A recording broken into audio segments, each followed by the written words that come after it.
ने लिखा आज से 10 साल पहले, किसकी सरकार थी ध्यान दीजिएगा, आज से 10 साल पहले खर्च से यह 4.5 गुना अधिक है और भारत इमर्जिंग और डेवलपिंग इकोनॉमी का बेस्ट परफॉर्मिंग स्टेट है। अगली टिप्पणी क्या थी उनकी, आप ईपीएफओ को नहीं मानते, आपको एक निजी संस्था सीएमआई की रिपोर्ट समझ में आती है।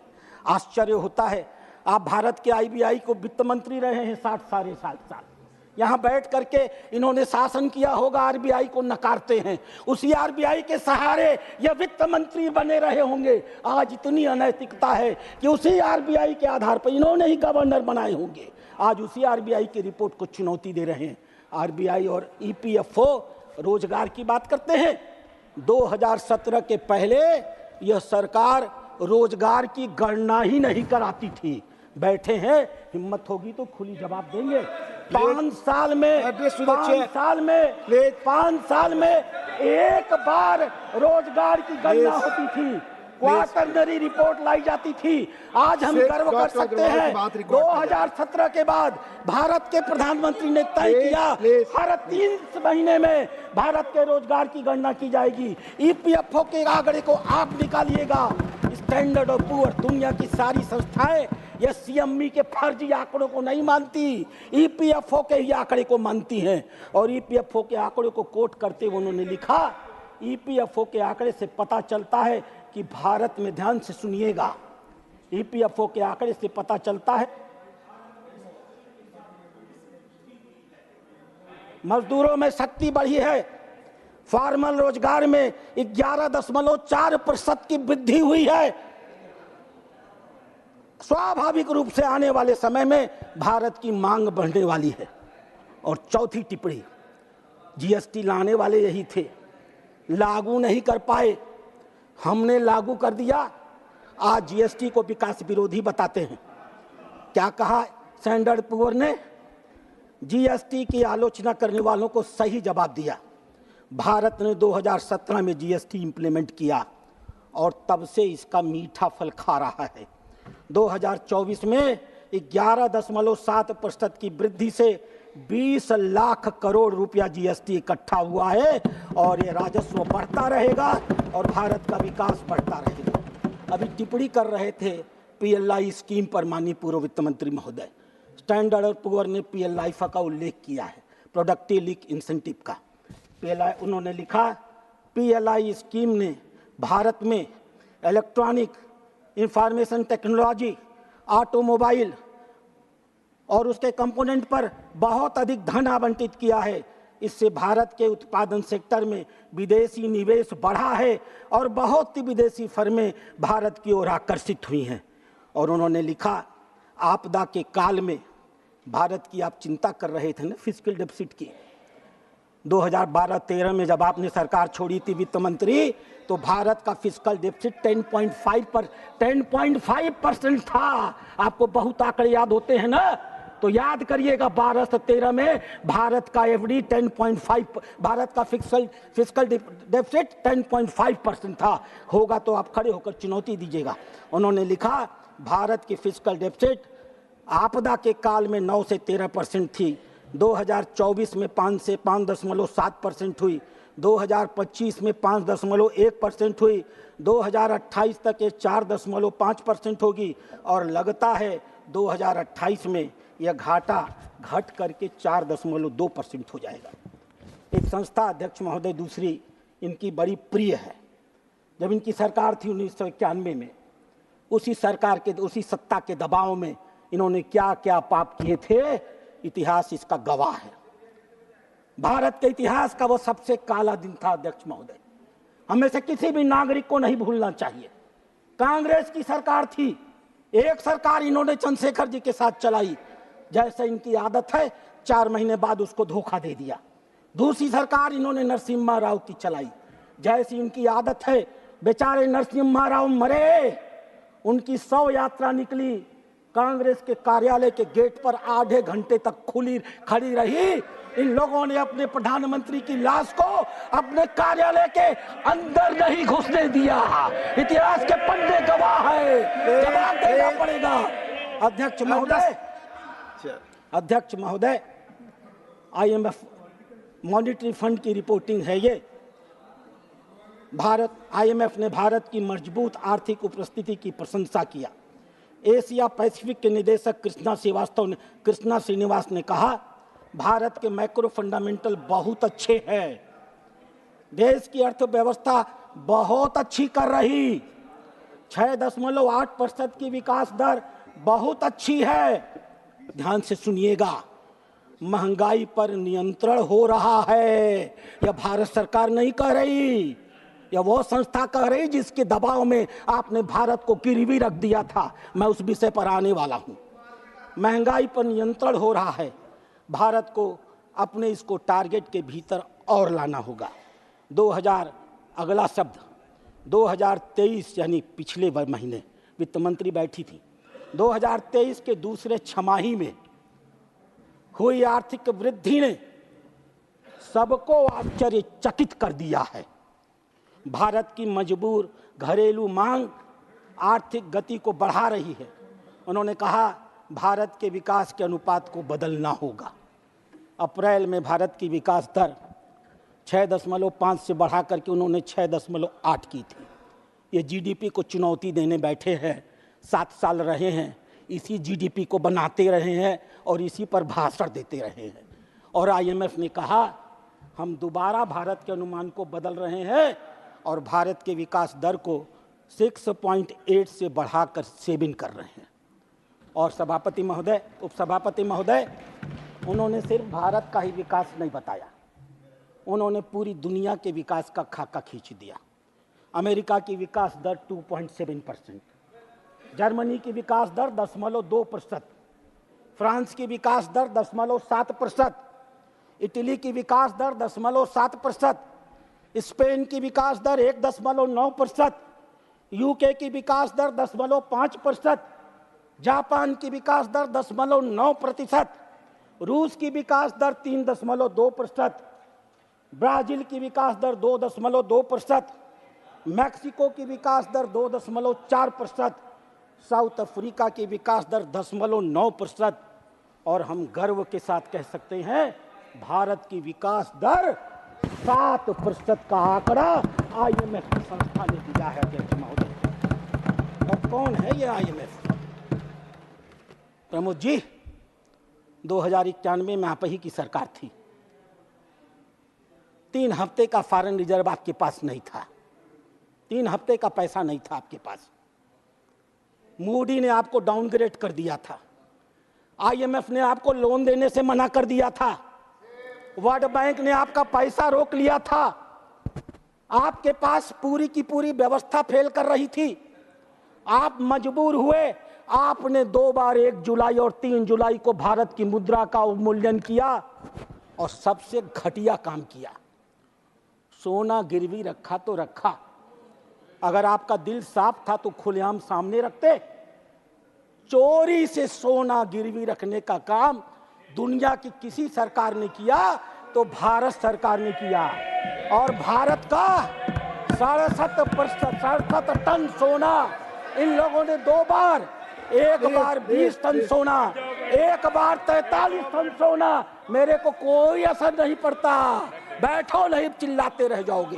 एक बार 20 टन सोना और एक बार 67 किलो सोना इन लोगों ने गिरवी रखा, रात के अंधेरे में रखा। हुआ क्या अध्यक्ष महोदय? एक बहुत नामी पत्रकार हैं शंकर अय्यर, वो बेचारे एयरपोर्ट गए थे किसी काम से, उन्होंने देखा कि एक ट्रक का पहिया फट गया तो वो देखने पहुंचे, पता चला कि उसके अंदर सोना भरा हुआ है। और तब जाकर के दूसरे दिन खबर छपी कि भारत ने अपने 142 करोड़ नागरिक जिनकी चर्चा कर रहे हैं ना, उनसे छिपा करके भारत का सोना गिरवी रख दिया। और हम गर्व के साथ कह सकते हैं, हमारे पास एक प्रधानमंत्री है, चुनाव की गहमा गहमी में छिप गया। 31 मई 2024 को हमारे मोदी जी के नेतृत्व में इस देश ने अपना 100 किलो टन सोना भारत में वापस मंगवाया है और भारत के खजानों में रखा गया है। अध्यक्ष महोदय, ये चर्चा कर रहे थे आर्थिक आंकड़ों की। मैं भी इन्हें कुछ आंकड़े बता देना चाहता हूं। इन्होंने चर्चा किया ऋण के ऊपर। आज भारत का ऋण जीडीपी का 85% है, मानता हूं मैं। पूरी दुनिया के क्या आंकड़े हैं?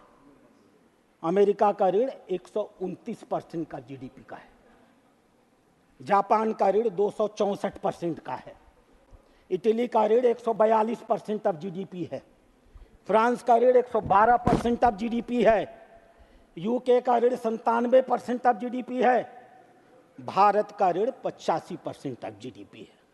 पूरी दुनिया में भारत ने विकास भी सर्वाधिक गति से किया है और भारत की ऋणग्रस्तता भी पूरी दुनिया में उसके सकल घरेलू उत्पादन के मुकाबले सबसे कम है। और ये विकास हमने तब किया है डॉक्टर अध्यक्ष महोदय, जब हम इस देश के नागरिकों से सबसे कम टैक्स लेते हैं। आप बात कर रहे थे इनकम टैक्स की। हम गर्व के साथ कह सकते हैं भारत अकेला ऐसा देश है, पूरी दुनिया का अकेला देश है, जो पूरी दुनिया में अपने नागरिकों से सबसे कम का टैक्स लेने का काम करता है।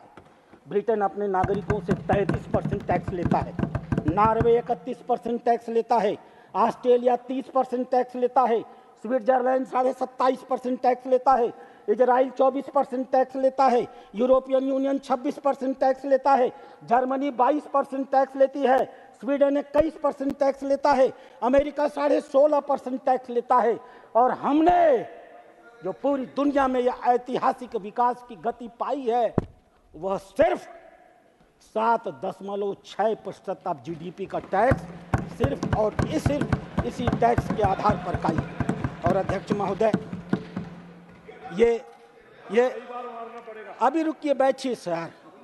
ये आरबीआई की रिपोर्ट, ये आरबीआई की मंत्री आरबीआई की अधूरी रिपोर्ट पेश कर रहे थे। आपस में बात नहीं, मैं पूरी रिपोर्ट पेश कर देता हूं अध्यक्ष महोदय, सभापति महोदय।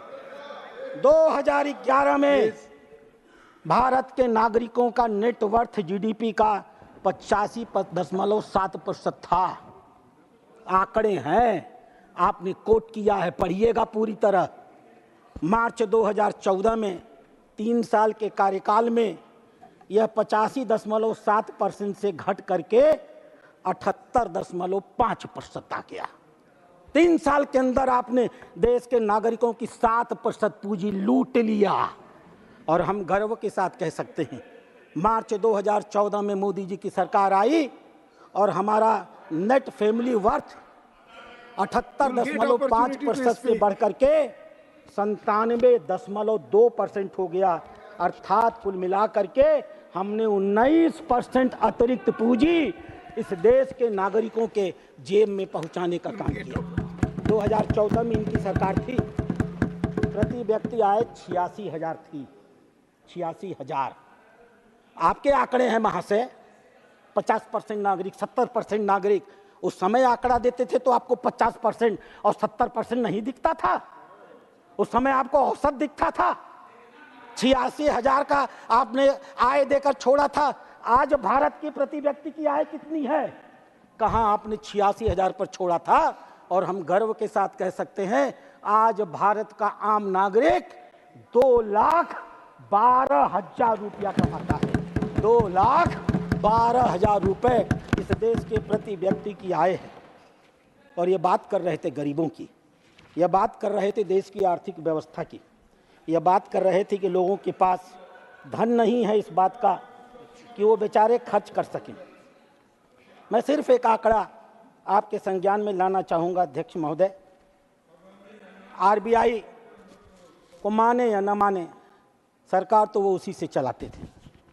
आरबीआई देश के पास कितना पैसा है, कितना पैसा खर्च करती है, नागरिकों को अपने विकास का अंदाज कैसे लगता है, उनके पास पैसा नहीं है तो वो काम कैसे करते हैं, इसलिए वो हाई फ्रीक्वेंसी इंडिकेटर्स निकालते हैं। ये वही आंकड़े हैं जो अपनी सरकार में रहते समय ये भाषण दिया करते रहे होंगे। मैं इन्हें इनके चेहरे पर दिखा देता हूँ। ग्रामीण एरिया में 2 व्हीलर्स का सेल 21.3% बढ़ गया। कैसे बढ़ गया? बिना पैसे के थ्री व्हीलर्स का सेल 12.3% बढ़ गया। आपने जेब में पैसा डाला था। ट्रैक्टर का सेल 3.7% बढ़ गया। आदमी के पास पैसा नहीं था तो वो ट्रैक्टर खरीद रहा था। टोल कलेक्शन 37.5% बढ़ा है पिछले एक साल में, 37.5%। ये गाड़ियां बिना पेट्रोल के चलती हैं, बिना डीजल के चलती हैं क्या? बिना आवश्यक के। आप बताते हैं कि हमने 5 लाख कितना किलोमीटर बताया आपने? 500,000 इन 1 month। By god, he only can move, nobody else can move, nobody else can move, he only can move. मैं तो आश्चर्यचकित हूँ। अध्यक्ष महोदय, टोल कलेक्शन 37% बढ़ गया। पैसेंजर व्हीकल का सेल 4.9% बढ़ गया। डोमेस्टिक एयर ट्रैफिक 6.6% बढ़ गई। डोमेस्टिक एयर कार्गो ट्रैफिक 6.7% बढ़ गई। इंटरनेशनल पैसेंजर्स 13.2% बढ़ गए। रेलवे फ्लाइट ट्रैफिक 10.1% बढ़ गई। होटल ऑक्यूपेंसी 60% बढ़ गई। सीमेंट का प्रोडक्शन 10.6% बढ़ गया। मकान नहीं बन रहे थे, निर्माण नहीं हो रहा था, तो सीमेंट क्या कर रहे थे महाराज? कभी तो इन आंकड़ों को देखने की कोशिश करिए। स्टील का प्रोडक्शन 19.1% बढ़ गया। ऑटोमोबाइल का सेल 18.2% बढ़ गया। कमर्शियल व्हीकल का सेल 3.5% बढ़ गया। जीएसटी का ईबे बिल 16.3% बढ़ गया। जीएसटी का कलेक्शन 11.4 बढ़ गया। और अध्यक्ष महोदय, नागरिकों के पास पैसा नहीं था। मकान की खरीद नागरिकों के बीच में 33% बढ़ गई। 33% अधिक लोगों ने इस साल मकान अतिरिक्त खरीदे हैं। ये कहते हैं कि देश में पैसा नहीं है। आप देख नहीं पाते, देखना नहीं चाहते। जॉन्डिस्ड आई हैं आपके। ठीक है, ठीक है। अध्यक्ष महोदय, इनका एक दूसरा आर्थिक आंकड़ा आता है, वो बहुत जरूरी है जानना। उस आंकड़े को कहते हैं परचेजिंग मैनेजर इंडेक्स। इस बार इन्होंने अपने भाषण में नहीं कहा। पिछली बार जब ये खड़े हुए थे तो परचेजिंग मैनेजर इंडेक्स की बात कर रहे थे। इनका जवाब देते समय मैंने कहा था कि आप झूठ बोल रहे हैं, आपने गलत आंकड़े प्रस्तुत किए हैं। आज मैं सही आंकड़ा प्रस्तुत कर देता हूं। वक्त संसदीय शब्द अध्यक्ष महोदय, हाँ, सत्य कह लीजिए, भ्रम कह जो चाहे कह लीजिए। अध्यक्ष महोदय, परचेजिंग मैनेजर इंडेक्स मैन्युफैक्चरिंग क्षेत्र में, परचेजिंग मैनेजर इंडेक्स का मतलब होता है कि देश की विकास गति, समझ लीजिए, नहीं तो फिर उल्टा बोलेंगे ये लोग, समझाना भी तो जरूरी है ना। इसका मतलब होता है कि आपके विकास पास की धारा 1 मिनट कैसी समय है डॉक्टर अगर अग्रवाल, 1 50 मिनट से समय। नीचे है इसका माने देश का विकास कम हो रहा है। अगर 50 से ऊपर है इसका मतलब देश का विकास बढ़ रहा है। माननीय नेता प्रतिपक्ष, 24 घंटा तो आप बोलते हैं, कभी हम लोगों को भी बोलने का मौका दे दीजिए। Purchasing manager index manufacturing, Australia का मूल्य है 47.2, जापान का मूल्य है 50, अमेरिका का मूल्य है 51, चीन का मूल्य है 51, यूके का मूल्य है 50, दुनिया का औसत है 50, और भारत का परचेजिंग मैनेजर इंडेक्स मैन्युफैक्चरिंग के क्षेत्र में 58.3% है। ये किस बात का द्योतक है? अध्यक्ष महोदय, ऐसे ही एक सर्विस के क्षेत्र में मैनेजर इंडेक्स निकाला जाता है। पिछले भाषण में इन्होंने उसको भी कोट आपका किया। समय खत्म हुआ, जो भी बोलेंगे अध्यक्ष जी पार्टी बैठे हैं, के मेरे टाइम से नेताजी जाएगा। बैठे हैं, जितना समय पार्टी देंगे के मैं आपके बोल टाइम से दूंगा। जाएगा। आदेश होते मान मैं बैठ जाऊंगा। ये भाजपा का समय है अध्यक्ष सभापति महोदय। एक सर्विस मैन्युफैक्चरिंग इंडेक्स होता है। इस बार इन्होंने नहीं बोला क्योंकि थोड़ा पढ़ लिख लिए होंगे, जान गए होंगे कि पिछली बार झूठ बोल दिया था। मैं उसका आंकड़ा बता देता हूं। कृपया संसदीय शब्द का ही इस्तेमाल करें। रूस का, हाँ, झूठ शब्द हटा दीजिएगा अध्यक्ष उपसभापति महोदय, गरने बोलने के लो में आ गया होगा, मैं उसे वापस लेता हूं। रूस का परचेजिंग मैनेजर इंडेक्स सर्विस क्षेत्र में 47.6, जापान का 49.4, यानी सब 50 से कम।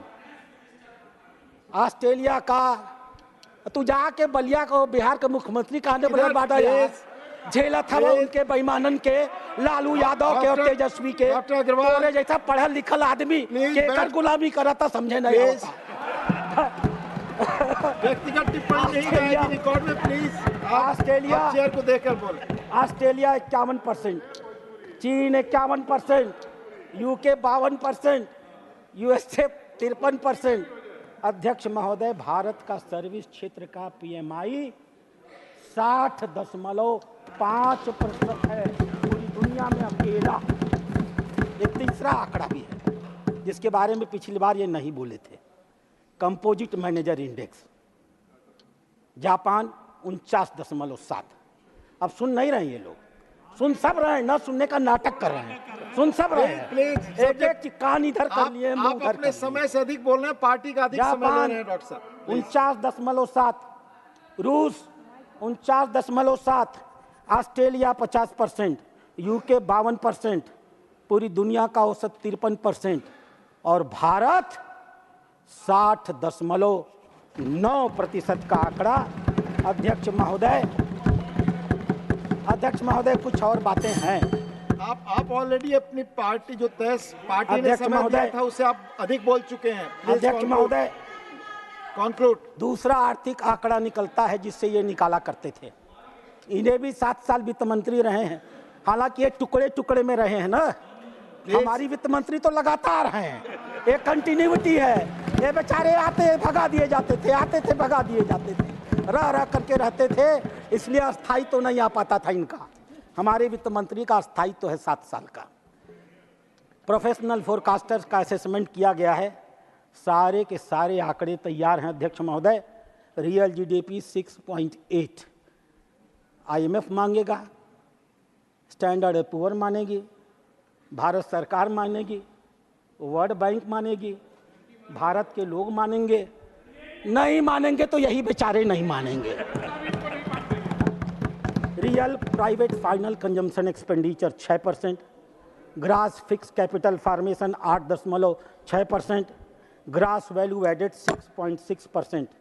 और अध्यक्ष महोदय, इनके कार्यकाल में सीएडी करंट अकाउंट डेफिसिट 4.5% था।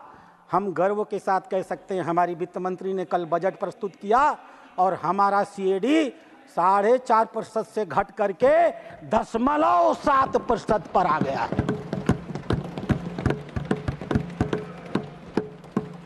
एक और आंकड़ा ये लोग निकलवाते हैं अध्यक्ष महोदय, वित्त मंत्री है ना, ये भूल गए होंगे, याद करा देना जरूरी है, याद करा देना जरूरी है इनको अध्यक्ष महोदय। हाँ, अपने जमाने का सब याद रहता था, लंबे लंबे ये लोग। एक्चुअली अध्यक्ष महोदय जब अंग्रेजी में बोलते हैं ना तो हम अपने उत्तर भारत के लोग थोड़ा दबदब से जाते हैं। जरा हिंदी में सुन ले और हिंदी में जवाब दे देंगे। आरबीआई ने कैलकुलेशन किया, हम तो डेली उनके ना भाई मनोज झा के, उनके देवेक पड़ी करंट सिचुएशन इंडेक्स। भारत का करंट सिचुएशन इंडेक्स जो रोजगार के आधार पर बनता है, आर्थिक परिस्थितियों के आधार पर बनता है, मूल्य के आधार पर बनता है, आय के आधार पर बनता है और नागरिक के खर्च करने की क्षमता के आधार पर बनता है। 100 के मुकाबले इसका मूल्य है 97.1%।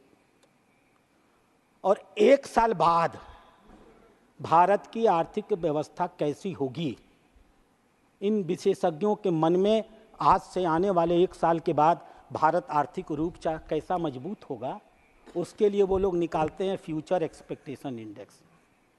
और अध्यक्ष महोदय, 100 के इंडेक्स में भारत का मूल्य 124.7% है। ये गरीबी की बात कर रहे थे अध्यक्ष महोदय। ये वर्ल्ड बैंक एक ज़माने में गुलामी करते थे ना, उसी के इशारे पे नाचा करते थे ना। ये पर कैपिटा इनकम से गरीबी देखते हैं। भारत के प्रधानमंत्री ने तय किया, गरीबी से उठे थे ना वो, उन्हें मालूम था गरीबों की आय अगर थोड़ी सी बढ़ा दी जाए तो भी आर्थिक सुविधाओं तक उसकी पहुंच नहीं होती, सामाजिक सुविधाओं तक उसकी पहुंच नहीं होती, शैक्षणिक सुविधाओं तक उसकी पहुंच नहीं होती। उसकी जेब में पैसा होता है लेकिन विभिन्न सामाजिक पूर्वाग्रहों के नाते इन सुविधाओं को वो खरीद नहीं पाता। इसलिए आपने गौर किया होगा, माननीय प्रधानमंत्री ने गरीबों के अमीर बनने का इंतजार नहीं किया। उनकी जेब में पैसा आएगा तब वो ये सुविधा पाएंगे, इसका इंतजार नहीं किया। 4 करोड़ मकान बना के दे दिए, निःशुल्क दे दिया। घरों में शौचालय दे दिया, निःशुल्क दे दिया। घर में फ्री बिजली दे दिया, निःशुल्क दे दिया। इलाज का इलाज करा दिया, निःशुल्क दे दिया। गैस दे दिया, निःशुल्क दे दिया। और फिर आय बढ़ा करके 80,000 से बढ़ा करके 86,000 से बढ़ा करके अध्यक्ष महोदय 2,12,000 कर दिया। मैं समाप्त कर रहा हूँ। और ये नीति आयोग की आलोचना कर रहे थे।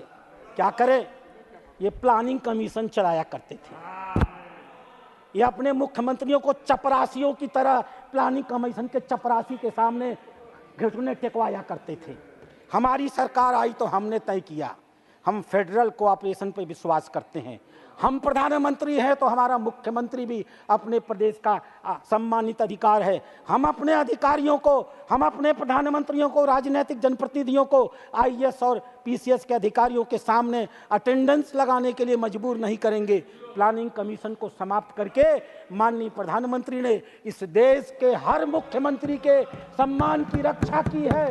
नीति आयोग का यह मल्टी डायमेंशनल पॉवर्टी इंडेक्स अध्यक्ष महोदय जो यह बताता है कि पिछले 10 सालों में हमने 24 करोड़ 10 लाख लोगों को सिर्फ गरीबी रेखा से ऊपर नहीं उठाया है। जीवन की जितनी जरूरतें होती हैं ना, आप लोग तो अमर सेन के बहुत बड़े भक्त हैं ना, क्योंकि वो भाजपा के विरोधी हैं। अमर सेन का गुण गाते हैं आप लोग ना। अमर सेन भी लेकर के आए थे इसी मल्टी डायमेंशनल पॉवर्टी को। आपने नहीं लागू किया क्योंकि आपका चेहरा बेनकाब हो जाता। आपने नागरिकों को सुविधाएं दी नहीं थी, खाली फर्जी पर कैपिटा बताया करते थे। इसलिए आपने इस देश में मल्टी डायमेंशनल पॉवर्टी कभी नहीं लागू की। भारत के प्रधानमंत्री ने काम किया था, नागरिकों तक सुविधा पहुंचाई थी। चुनौती के साथ उन्होंने कहा, जब तक एक एक नागरिक के चेहरे पर खुशी नहीं आएगी, गांधी जी का वो सपना पूरा नहीं होगा कि जब तुम नीतियां बनाते हो तो यह देखो कि तुम्हारी नीतियों से गरीबों के आंसू साफ होते हैं या नहीं। हम गर्व के साथ कह सकते हैं, पिछले 10 सालों में हमने 24 करोड़ 10 लाख नागरिकों के आंखों से आंसू पूछे। अध्यक्ष महोदय, थैंक यू। मैं अभी बहुत कुछ कहना चाहता था, थैंक यू, लेकिन आपने रोका है, इसलिए मैं रुक रहा हूँ। मौका दीजिएगा तो फिर अपनी बातें रखूंगा। धन्यवाद। माननीय डॉक्टर राधा मोहन अग्रवाल जी ने आपने जितना